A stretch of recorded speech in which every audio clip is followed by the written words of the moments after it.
This is Justin Searle with ThinkAd Group. We are Brew Solutions with the Car Guy Coffee Podcast. Let's brew!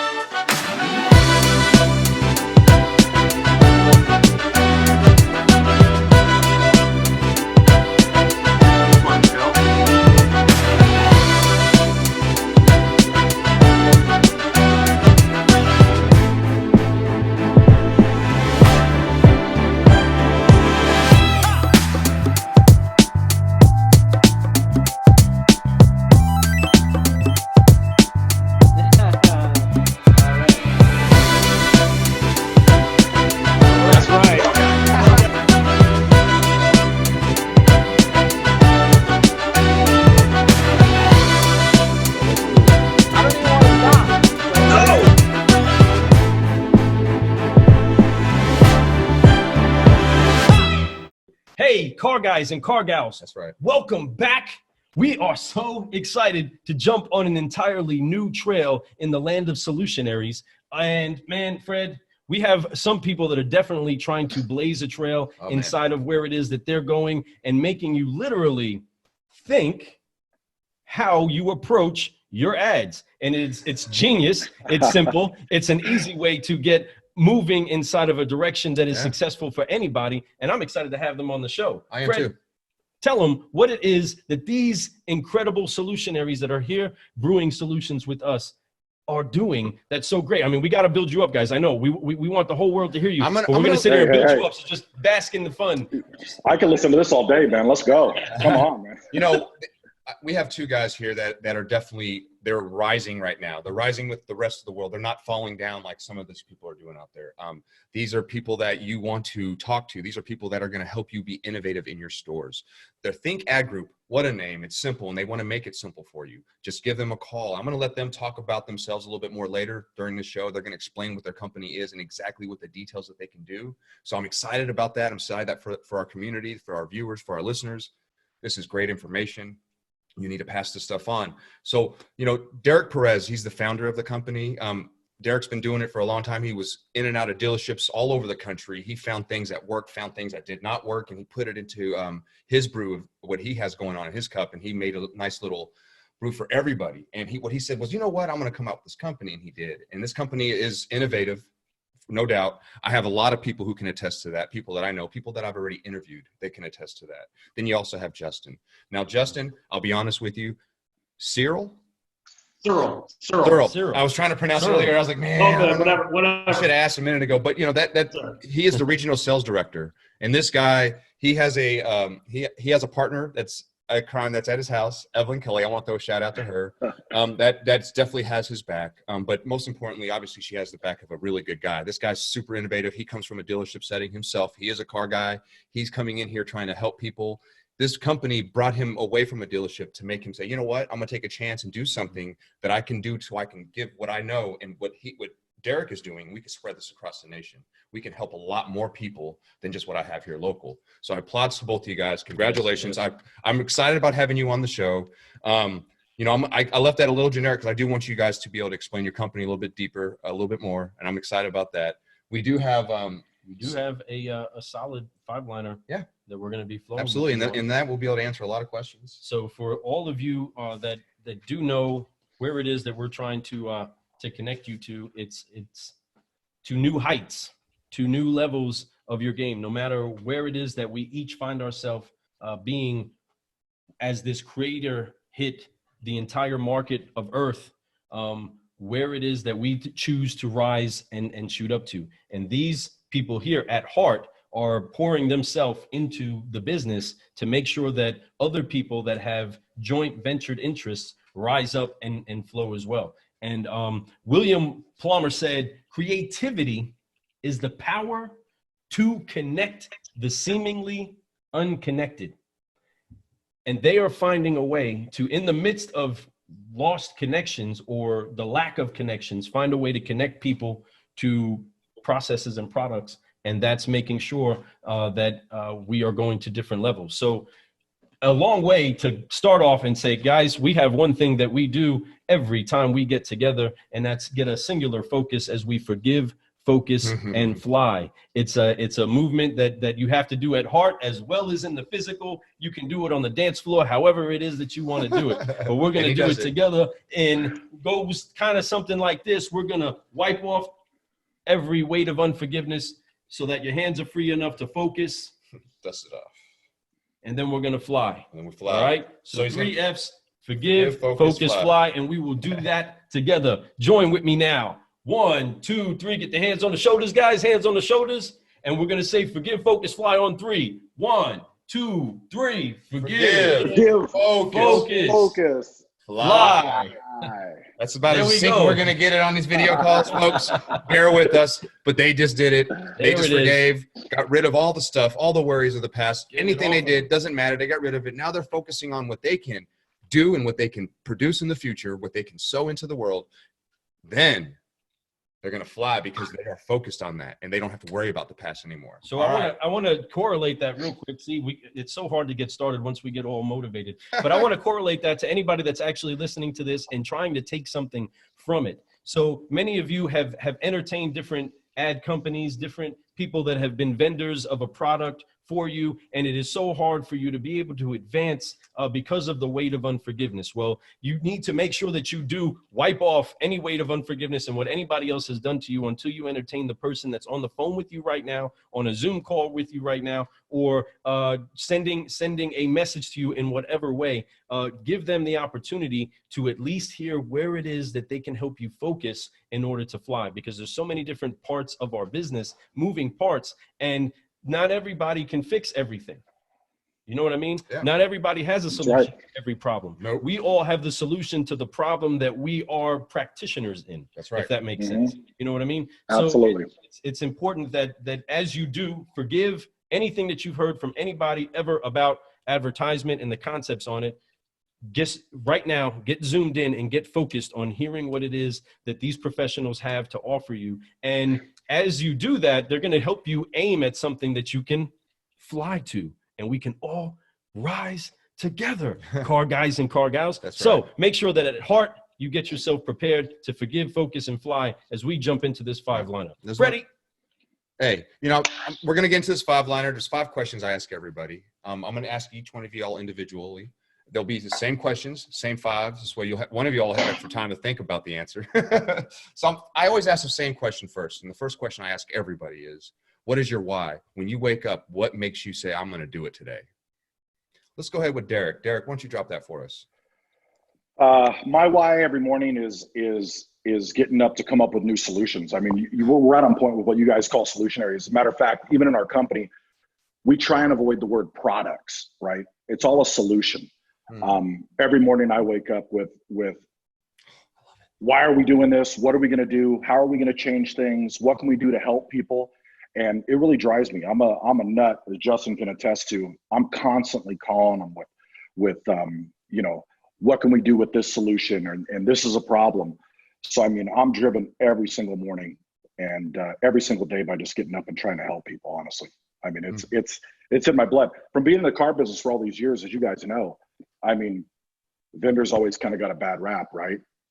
Kind of get a bad rap sometimes. You call, get hung up on. You guys have done it. If you guys ever called dealership trying to sell something. I did. I did that for 4 years straight, yeah. Oh, dude. And I did it. I hang up on people. So, we're just wanting to help. And I'm very passionate about our company and everybody that works with us and everybody we do. So, I mean, that's what we're all about.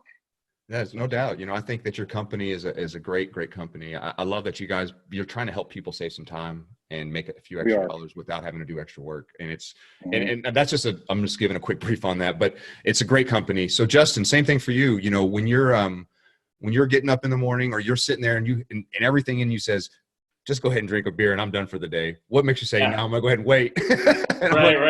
Right. So my why is definitely my family. It always has been. I used to tell stories to my sales team about, I remember what it was like to not want to take an up. You remember what it was like to not want to take an up? Yeah. Avoid it. You're sitting there. Yeah. And I took that up for my family. My kids were little. I remember having to take it up for a spiff to pay for diapers, like that Saturday spiff money to pay for diapers. I remember that. Yeah. And I got 6 kids, so that's my why, my beautiful wife. So that's why. Wow, you're blessed. 6 kids. Wow. Rich man. Yeah, you definitely carb business. You weren't getting out of that. We all come from humble beginnings. If you start in a business, a lot of us, if our parents didn't own a dealership or weren't in management, you just walked in as a green pea, never wet behind the ears. You literally, something like that. A spiff money was really important. If you were, for everything, to even buy your lunch. Sometimes you're like, man, I need spiff money before payday. So we've all been there. We've all grown, and we've all gone past that, which is nice because then you can coach people below. You say, hey, look, man, this is what I went through. I understand, but if you want to do it faster, here's how you can do it. Yeah, absolutely. So that's what this show's about. So, but that gives them an edge too, as far as being the type of car guys that you are, in correlating your particular niche and your product to your audience. You know what I mean? Absolutely. It on all vantage points, and that matters. Us as professionals, if you're looking for a good surgeon, you're going to find out how many surgeries they've done at that particular procedure you're getting done to you. Could you imagine? I mean, you've been on the road, we've been around the country because of the amount of exposure we've had. Could you imagine if we got a count on how many people we've closed or we've had a conversation with? If we had one full count of how many procedures we've gone through and that resulted inside of super success. Professional now. You know what I mean? That is actually that's what makes us the ninjas that are brewing the solutions that we brew. And that is something that you get to connect with dealerships on. And all of you that are listening or watching, understand that they know what you're talking about. They know what you're facing, and they're not saying it because they just have a product to peddle. Nope. No, they have a solution and a procedure to help that solution come to pass. And that's what's great about having you guys out here. So we're going to go ahead and second question. All right. So that's exactly right. The solution, because they saw, they're like Vanilla Ice's DJ. They saw a problem. They solved it. Check out the hook while their DJ. Yeah, DJ revolves it. That's what it was. I was close. So that being said, so question number 2, before you got in the business, before you got into car sales, into the automotive sales, what did you do before, Derek? Before you even got on a lot and even took your first turn or up, what was your so I got in really early, like right out of high school, literally. And before that, and I don't want to age myself because I think I look like a fairly young guy here, right? I don't know, but that's great. 1992 was when I got in the car business. So prior to that, I was actually in telemarketing. So I was doing some kind of over the phone sales for like a roofing and siding company out here in California. And it was basically just cold calling.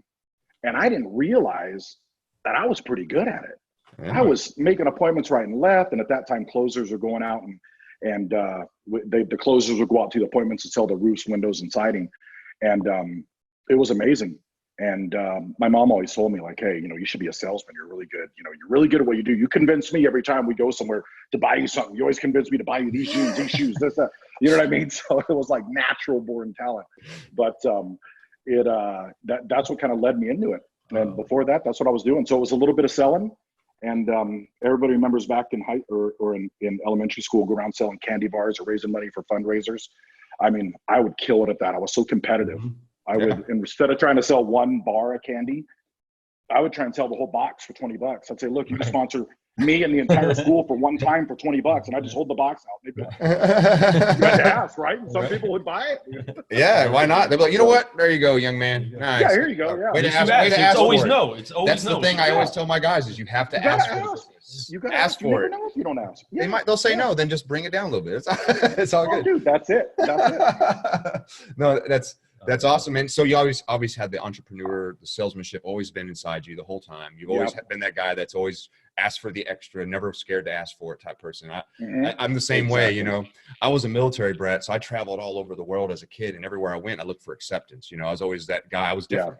I'm half Korean. My dad's blonde hair, blue eyes. So, I look different. I walk in somewhere, they're always like, I don't know. So I always had to fit in, become what I had to become, or in a sense, try to make people laugh so they like me, that type of Right. stuff, you know. So I've always had that in me to make people like me, make them comfortable around me, make them instantly be like, I like this guy, you know. So Yeah. I think that to being a military child and living all over the world and meeting people like every 2 to 3 years, constantly having to meet new friends, and then people coming in that were new too. But yeah, Justin, same thing for you. What did you do before you got in the car business, my friend? So before I got in the car business, I was in the Army for 6 years. I was on active Appreciate duty. your service, man. Thank you very much. Welcome. So I was actually in the Army band. I was Hey, even cooler, man. I was a trumpet Drums? player in the Army.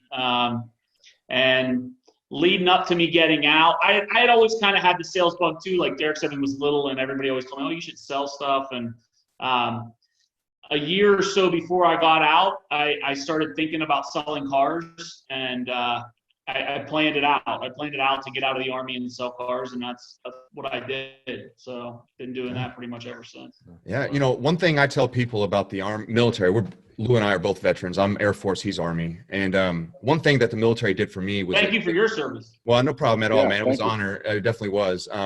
But, you know, while I was doing that, they taught us processes, and you had to stick to them. They were so like guidelines. This is it, you know. So that really helped me understand that there is processes that help make things easier, that make it better and smoother for everybody. And if you make it clear and transparent, it works. So that right there is something I learned from being in the military for sure. And I had a great time. For one, being in the military band, you played the trumpet, man. Yeah, You are a talented dude, man. I always wondered what that was like, being able to be part of that crew, because you guys would always walk into an event like before a presentation or a changing of the guard would come. You guys would get there and you'd be so elite. You guys would seem so cool. I was part of different details that were part of it, that I would be around the band or be around the Sabre teams or anything like that, and always be able to see, man, you know, how did they get that job? Or how did, you know, how are they doing that over there? It was always it was cool. It was very I'm proud of it, and had a great time traveling, especially in the band. The band traveled a lot. I went to I went to Afghanistan, Kuwait, Iraq. I wasn't there long. I was fortunate. I didn't do a full tour over there, but we went over there to perform music during like Christmas time. That's so cool. So, what a cool thing to be able to do for the troops too, man. You know, all your partners and, you know, brothers in arms, and you know, being a patriot too. That's really, really, really cool. I didn't know that about you, man. I have crazy. It was pretty cool. Right now.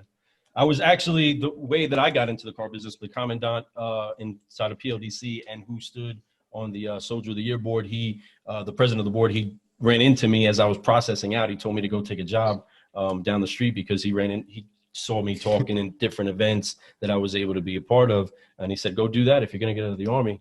My daughter works over here at this lot. That's where Fred worked. And wow, that's cool. That's, you know, I trained this guy. Switch there. Yeah.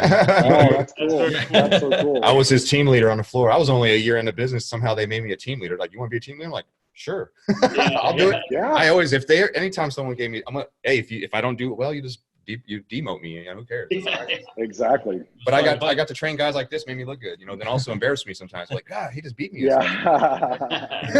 But the military, and even Justin, the way that you are connected in what you did in the military, to me, again, I try to go deep into how I see these things put together in all of our lives.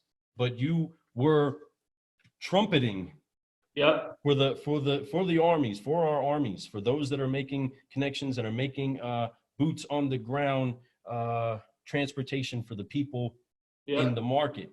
You are still doing that. You're getting people literally on the horn. You know what I mean? You're finding a way to make that connection happen. And it's funny that same flow that you have and what you do, or you did military wise, is what you're transferring into over here with an army of dealers and an army of people behind you that are coming. See, what some people don't know, and again, I'm going deep, I'm going far back, guys.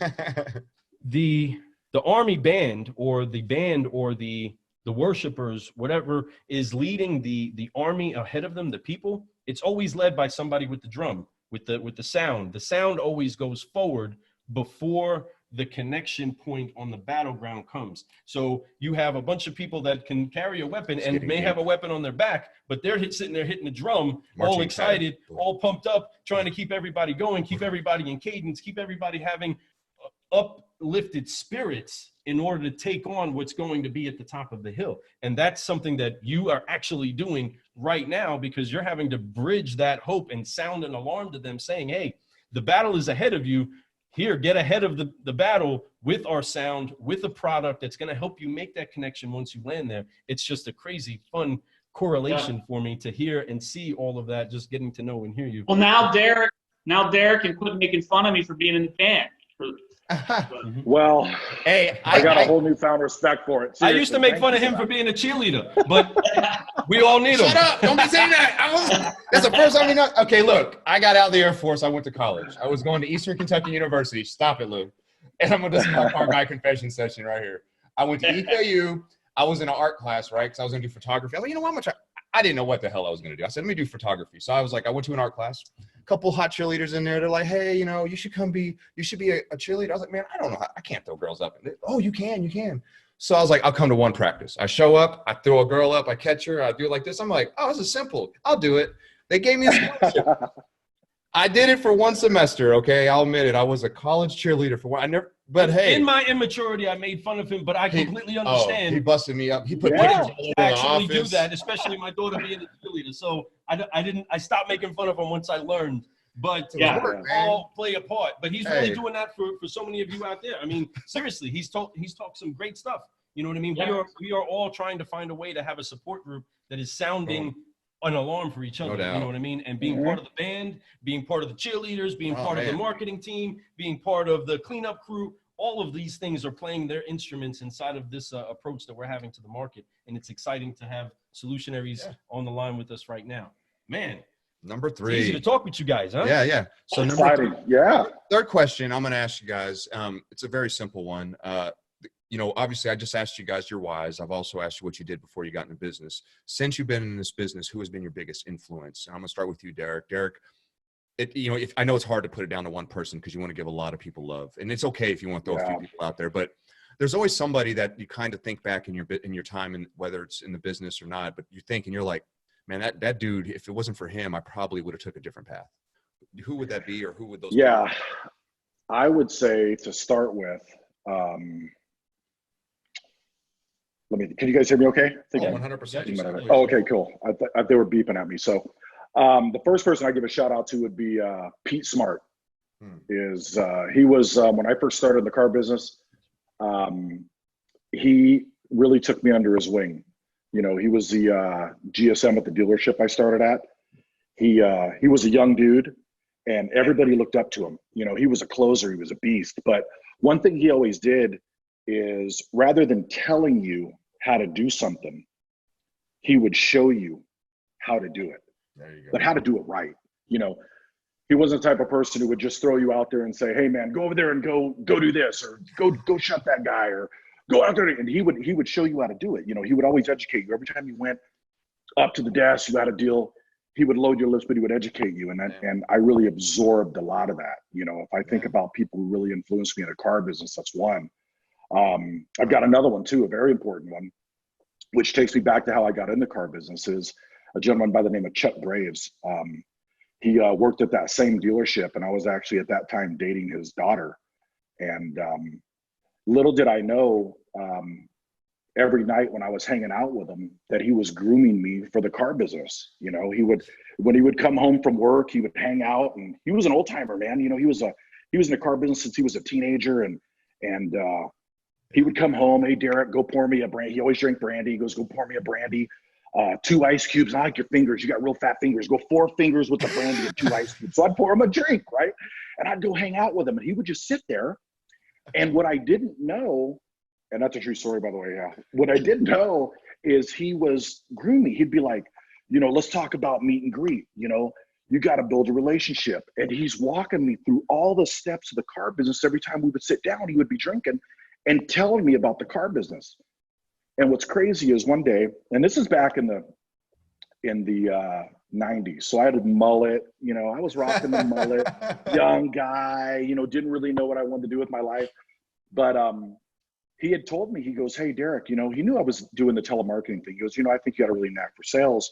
What would you think about cutting your hair off and coming down and working down at the dealership? I was like, I don't know, man. He goes, well, why don't you come down first and just wash cars? You know, come do that at least. I said, sure. Went down, didn't want to cut my hair washing cars. But then he talked me into it. He goes, look, I'll pay you $1,000. I didn't have any money. You know, he goes, listen, I'll get your sales license. I'll buy your clothes. You cut your hair off. If you don't make $1,000, and back then I was thinking $1,000, man, that's a lot of money. Yeah. You know, $1,000. If you don't make $1,000, your first few weeks there, first couple weeks there, I'll give you $1,000. And he showed me the cash he had. He was like, I'll give you $1,000. I'm thinking to myself, like, wow, man. So I did it. Cut everything off. Went down there. What I didn't realize the whole time that I was hanging out with him at night while he's drinking his brandy is all this stuff just hit me, came natural to me. I went out, grabbed my first stuff, and it's like I knew everything. Building the relationship. Hey, what can I help you guys look for today? On you. You know, dude. He Jedi. He was like, he Jedi mind trick. That's what. Jedi'd me. You will be a car salesperson. He Jedi'd me. Yeah, he Jedi'd me. And I went out there and it all just came natural. That's and, awesome. you know, every guy has that story when you first start in the car business. I think everybody starts, you always have that big, massive month, right? Yeah. What the new guys come in and they kill it the first month. And I did okay, but it kept getting better and better and better because I just kept picking his brain, man. Between him and Pete Smart, Chuck Gray's Pete Smart, those are my two biggest influencers, man. Put me where I'm at today. And I still talk to Pete Smart to this day. We're buddies. He's texted me already 3 or 4 times a day. We talk almost every day. That's really cool, man. Yeah. Wow. Yeah. No, that honor. That's love. That it's good. And they're gonna. That's some honor to those people. And it's exactly right. If you got taught the right way, you got groomed into it. A guy convinced you. If it wasn't for him doing that, who knows what you'd be doing right now? Exactly.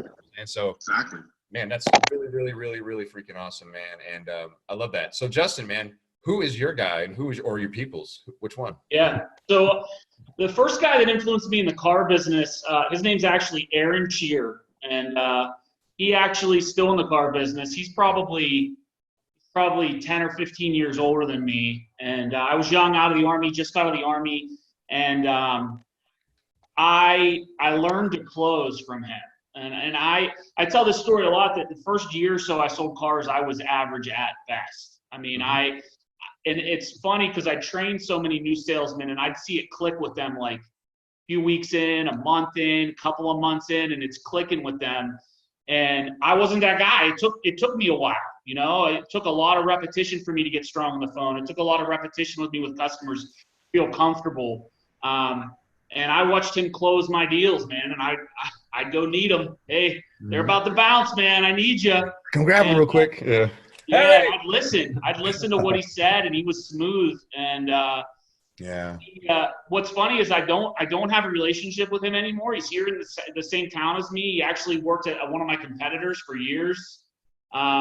So maybe I'll give him a little shout out when this comes out. You should, man. You might just want to just send him a little message, like, hey, man, just wanted to let you know, dude, I appreciate you. Yeah. Whether we're friends or not, I appreciate what you did. And you'd be surprised how he'd probably wait, and he'd probably be so excited, like, oh my God, Justin, for sure. It's one of those weird things that happens like that, man. I hope you do that. I encourage you. I will. He might say, I don't remember you. I might even bug you a few times. Who are you? Justin? Who's Justin? Justin, that's who? Possible. But, hey, like, I'm that guy. I just wanted you to know. Yeah. You're awesome, I'm bro. the guy. I was a lot thinner then and had hair. Hey, that's awesome, man. So that's 3 questions.